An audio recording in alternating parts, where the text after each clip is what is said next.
Bharatiya Janata party के दिल्ली प्रदेश के अध्यक्ष आदेश गुप्ता जी, उन्होंने एक प्रेस नोट निकाला दिल्ली में, और वो प्रेस नोट ने मेरा नाम डाल दिया। मुझे अभी तक कोई पत्र नहीं है, मेरा परमिशन भी नहीं लिया, और मेरा नाम डालकर एक प्रेस नोट निकाला। क्या निकाला? दिल्ली में आम आदमी पार्टी की सरकार में भ्रष्टाचार ज्यादा बढ़ गया। वो भ्रष्टाचार के विरोध में आवाज उठाने के लिए आप दिल्ली आइए और दिल्ली के जनता को ये बताइए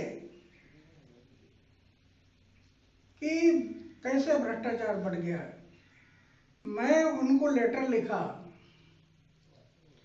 ये जो प्रेस नोट आई, मेरे सामने प्रश्न खड़ा हो गया कि ये कैसे प्रेस नोट निकाला, मुझे पता नहीं।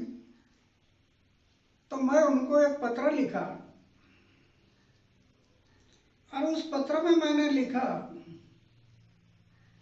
कि पिछले 6 साल से आपकी सरकार सत्ता में है और आपकी पार्टी ने भ्रष्टाचार मुक्त भारत का सपना दिखाकर 2014 में आपकी पार्टी सत्ता में आ गई, भ्रष्टाचार के इशू पर आ गई सत्ता में 2014 में। और आप पंतप्रधान जी आज भी बोल रहे हैं, बार बार बोल रहे हैं कि भ्रष्टाचार मिटाने के लिए हमारे पार्टी ने कठोर कदम बढ़ाए, ऐसे बोल रहे हैं पंतप्रधान जी। एक तरफ पंतप्रधान जी ये बोल रहे हैं और दूसरी तरफ दिल्ली के भारतीय जनता पार्टी के अध्यक्ष कह रहे हैं कि भ्रष्टाचार बढ़ गया, आप आंदोलन के लिए दिल्ली में आ जाए। क्या समझना चाहिए? हमारा कहना यह है, केंद्र में भारतीय जनता पार्टी की सरकार है, दिल्ली के आम आदमी की सरकार के कई विषय केंद्र सरकार के अख्तियार है। दिल्ली का सब कारोबार एक ही पार्टी की सरकार नहीं देखती, तो कई बातें दिल्ली के सरकार के अख्तियार है। अगर ऐसा लगता है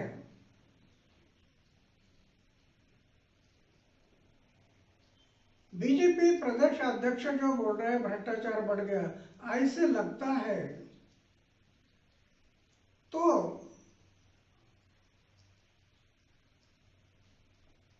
सरकार कार्रवाई क्यों नहीं करती उन पर?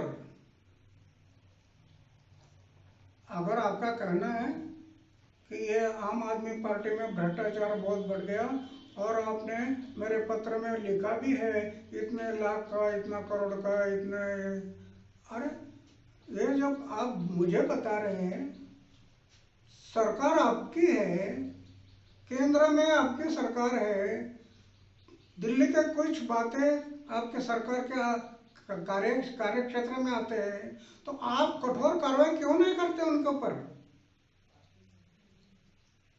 ऐसे मेरे नाम का प्रेस नोट किस लिए निकालते हैं? ये मेरे सामने प्रश्न है। आजादी के 73 साल में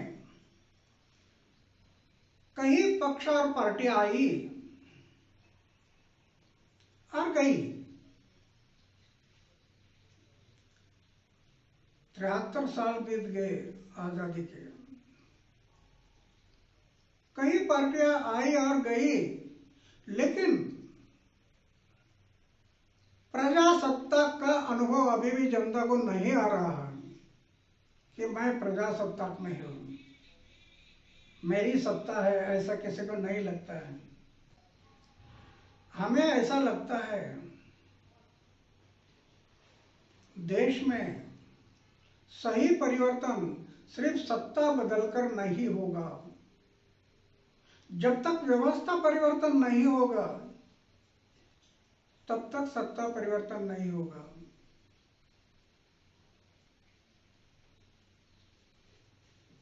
और ऐसे व्यवस्था परिवर्तन, आजादी का अर्थ स्वराचार लगाकर ये पक्ष और पार्टियां सरकार, पक्ष पार्टियों की सरकार चली है,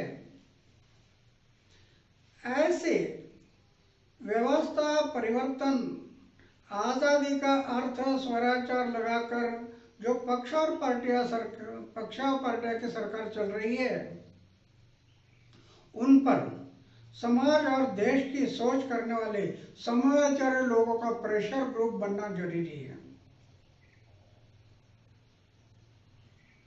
पक्ष और पार्टी से नहीं होगा। क्यों? अधिकांश पक्ष और पार्टियां सत्ता से पैसा, पैसा से सत्ता, सत्ता से पैसा मिलाना और पैसा से फिर सत्ता मिलाना। जो आजादी के लिए जो बलिदान हुआ उसकी किसी को याद नहीं रही। 1857 से लेकर 1947 तक 90 साल तक लाखों लोगों ने कुर्बानी की, उनको याद नहीं रहा, भूल गए। एक तरफ दिल्ली प्रदेश भारतीय जनता पार्टी के अध्यक्ष कहते हैं कि भ्रष्टाचार बढ़ गया, दूसरी तरफ हमारे पंत प्रधान जी बोलते हैं कि भ्रष्टाचार को मिटाने के लिए हमें कठोर कदम बढ़ाए हैं। अगर दिल्ली में आम आदमी पार्टी की सरकार भ्रष्टाचार करती है और मुझे सबूत बता रहे आप, तो केंद्र सरकार कार्रवाई क्यों नहीं करती?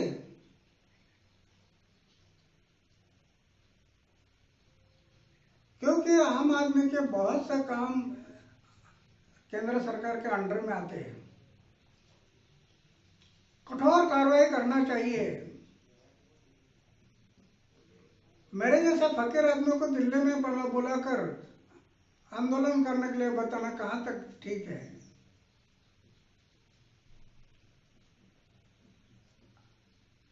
केंद्र सरकार बार बार भ्रष्टाचार निर्मूलन के दावे करती है, केंद्र सरकार बार बार। फिर हमारे सामने प्रश्न खड़ा हो जाता है, एक तरफ बोलते हैं इतना भ्रष्टाचार बढ़ गया, दूसरी तरफ बोलते हैं कि भ्रष्टाचार निर्मूलन के लिए हम ऐसे कदम बढ़ाए। तो हमारे सामने प्रश्न खड़ा हो जाता है कि वो सही है या खोखले है, क्या सच है? प्रश्न खड़ा हो जाता है। नहीं, आपकी पार्टी देश में सबसे बड़ी पार्टी है। आपकी पार्टी देश में सबसे बड़ी पार्टी है और आपके पार्टी में युवक की संख्या भी अच्छी है।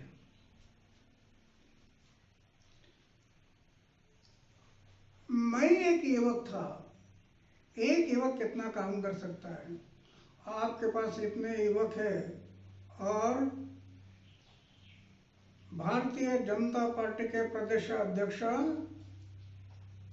मुझे प्रेस में मुझे लेटर लिख रहे हैं। एक 83 साल का उम्र का एक बूढ़ा उनको पत्र लिख रहे हैं कि दिल्ली में भ्रष्टाचार बढ़ गया, आप यहाँ आइए और आंदोलन लगाइए, करिए। आपके पास इतने लोग हैं, युवा है, मेरे जैसे बूढ़ा आदमी, उसको आप निमंत्रण करना कहाँ तक सच है? एक बात मैं जरूर कहूंगा, जब मैं 25 साल का युवक था, 25 साल का मैं एक युवक था, तब मेरे जीवन में एक ध्येय निश्चित किया, जब तक जीऊंगा गांव, समाज और देश की सेवा करूंगा, और जिस दिन मरूंगा गांव, समाज और देश की सेवा करते करते मरूंगा। व्रत लिया। और 22 साल से, युवा अवस्था में 22 साल से मैं भ्रष्टाचार के विरोध में लड़ रहा हूं। किसी पक्ष और पार्टी के विरोध में नहीं, सिर्फ गांव, समाज और देश की भलाई। क्योंकि मेरी ऐसी धारणा है,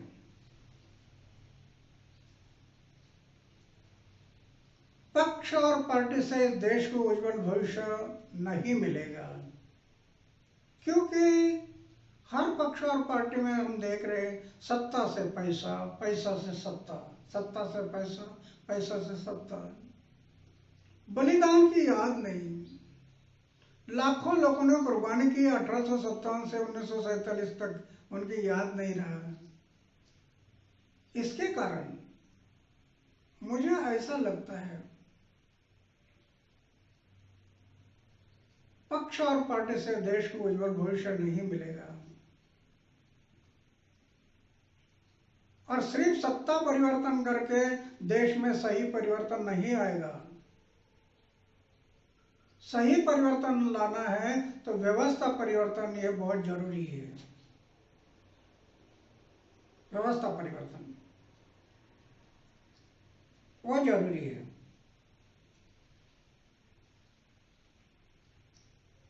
और व्यवस्था परिवर्तन लाना है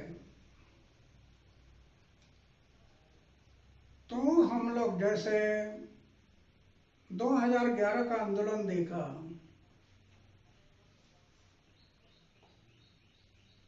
45 साल में 8 बार बिल संसद में आया था, पास नहीं हुआ। लेकिन 2011 में पास करना पड़ा। क्यों? जनशक्ति का दबाव, समविचारी लोगों का दबाव करना पड़ा सरकार को। आगे के लिए भी इस देश को उज्जवल भविष्य देना है तो समविचारी लोग, चारित्र्यशील लोग संगठित होकर समविचारी लोगों का संगठन बन गया। और आजादी का अर्थ स्वराचार लगाकर चलने वाले लोग हैं, उन पर दबाव डाल दिया तो व्यवस्था परिवर्तन हो जाएगा। वही एक ही रास्ता है, व्यवस्था परिवर्तन। 22 साल में मैं समाज, देश के भलाई के लिए भ्रष्टाचार का आंदोलन चला रहा हूं। लेकिन हमारे आंदोलन से एक पार्टी का जब नुकसान होता है तो वो मुझे दूसरे पार्टी का साथ जोड़ते हैं और जनता में गलत फहमी फैलाते हैं कि देखिए अन्ना इस पार्टी का है, अन्ना उस पार्टी का है। अरे मेरे जीवन में मैं कभी पक्ष और पार्टी के नजदीक गया नहीं और ना जाऊंगा। मेरे सामने है गांव, समाज और देश।